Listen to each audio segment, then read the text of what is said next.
Hola, bienvenidos a este análisis. A ver, piensen en esto por un segundo. ¿Cuántas veces esta semana han sentido que les falta tiempo?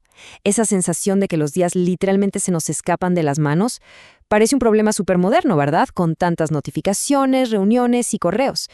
Pero, ¿qué pensarían si les digo que hace unos 2000 años, en la antigua Roma, un filósofo llamado Séneca ya había diagnosticado exactamente este mismo problema? Hoy vamos a hacer algo increíble. Vamos a tener una especie de conversación entre el pasado y nuestro presente, explorando cómo la filosofía estoica nos puede salvar la vida hoy en día.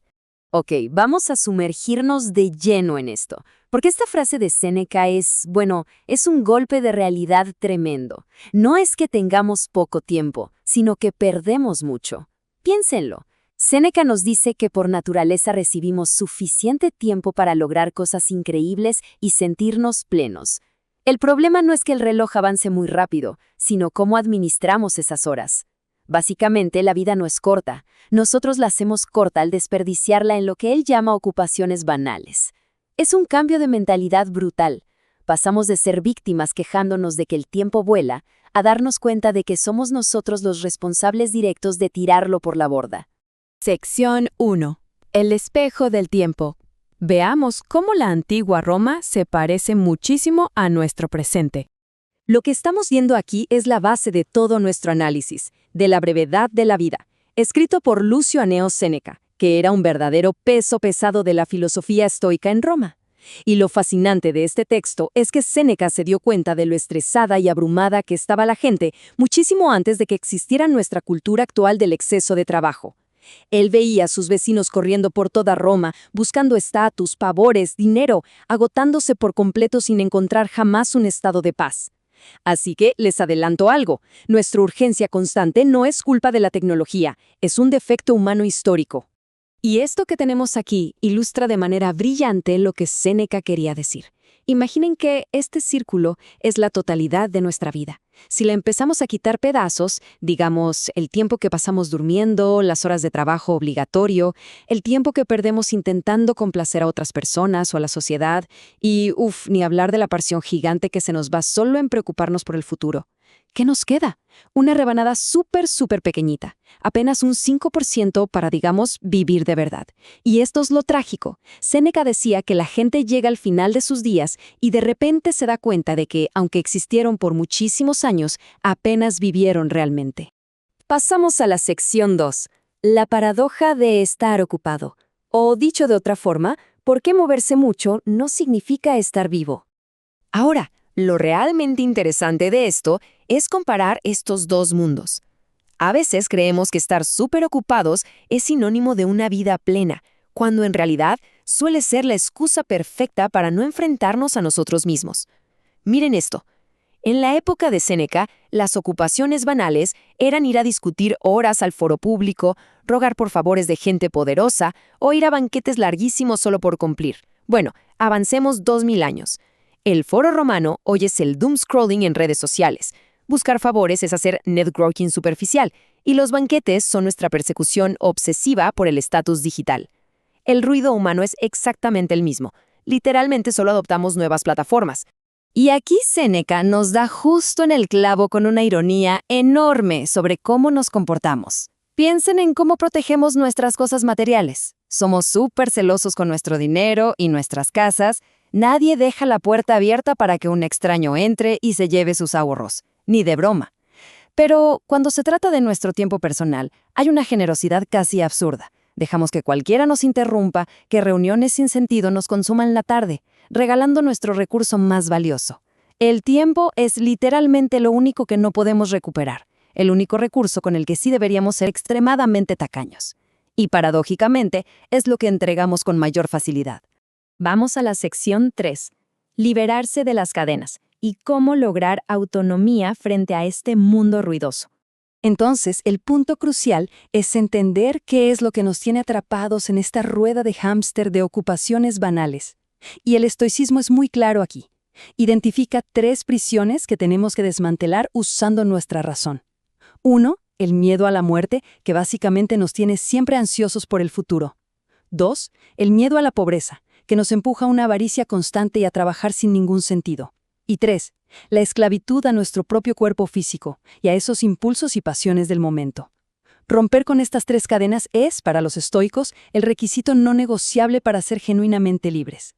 ¿Y cómo logramos liberarnos de ese miedo a ser pobres o de nuestras limitaciones físicas? Bueno, la respuesta estoica es que nuestra mente tiene que ser la autoridad absoluta. Si encontramos nuestra seguridad aquí dentro, en nuestra propia mente racional, en lugar de depender de si nos ascienden en el trabajo o de lo que pasa afuera, entonces ni la falta de dinero ni las debilidades del cuerpo nos van a robar la paz. Es un cambio de juego total.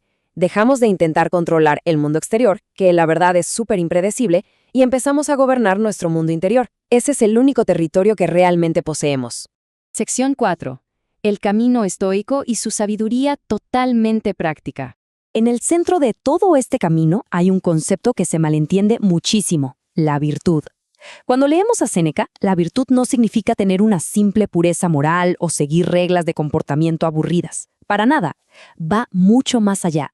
Significa vivir en perfecta sincronía con la razón, entender la naturaleza de las cosas y elegir la sabiduría que perdura por encima de esas pasiones que se desvanecen en 5 minutos. Es básicamente la herramienta definitiva para conseguir la verdadera libertad y evitar que nuestra vida se disuelva en la nada. Bien, pasemos a lo siguiente y veamos cómo se construye esto paso a paso, porque bajarnos de esa cinta de correr requiere acción deliberada. Paso número 1. Involucrarse en una reflexión súper profunda, una auditoría brutal de en qué se nos va cada hora. Paso número 2. Rechazar, pero de verdad, la necesidad de complacer a todo el mundo o buscar validación social. Eso es un agujero negro que consume años. Y paso número 3. Cultivar la razón a diario. Leer a los grandes pensadores, tener conversaciones con mentes que nos eleven. Este es el antídoto directo contra la brevedad de la vida. Todo ese esfuerzo constante por cultivar la virtud nos lleva a esta máxima de Séneca, que la verdad pone los pelos de punta. Lo importante no es vivir mucho, sino bien vivir. Y tiene toda la razón. Los años que vivimos son solo una estadística irrelevante si no hay calidad o profundidad en ellos. Llegar a viejos llenos de distracciones, miedos y con un vacío de propósito es una tragedia muchísimo mayor que una vida que quizá fue breve, pero que se vivió con total intensidad, conciencia y sabiduría. Llegamos a la sección 5. Libertad frente al destino. Cómo volvernos inmunes a la fortuna. Y aquí, justo aquí, es donde la filosofía estoica muestra su mayor fortaleza. La premisa es esta. Si vivimos desde esta perspectiva estoica, cultivando nuestra razón y nuestra virtud, alcanzamos una libertad absoluta frente a lo que nos depare el destino, o la fortuna. ¿Por qué? Porque cuando no has desperdiciado tu tiempo, cuando aprovechaste cada momento para tu desarrollo personal, ya no le tienes miedo al final.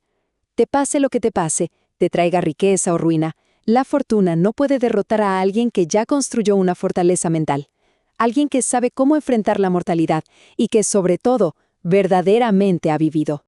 En resumen, analizar estos textos clásicos nos regala un cambio de perspectiva monumental. La cura para ese agobio de sentir que el tiempo nos come vivos no está en gestionar mejor la agenda o en descargar una nueva aplicación de productividad. Para nada. La respuesta está en recuperar nuestro momento presente gracias a esta sabiduría antigua. Soltar esas ambiciones vacías, dejar de intentar impresionar a una multitud indiferente y enfocar toda nuestra energía mental en cultivar el intelecto y la paz interior. Y para cerrar este análisis, quiero dejarles algo dando vueltas en la cabeza. Una pregunta muy al estilo socrático basada en todo lo que hemos platicado. Si observamos nuestra rutina diaria de hoy, nuestros hábitos frente a las pantallas y esas ansiedades por el estatus, la gran pregunta es: ¿estamos simplemente existiendo en un estado de distracción y ocupación constante? ¿O de verdad estamos viviendo? Dependiendo de cómo respondamos, sabremos si al final el tiempo habrá sido nuestro enemigo implacable, o el lienzo de una vida plena y súper bien vivida. Muchísimas gracias por acompañarnos en esta revisión. Nos vemos en la próxima.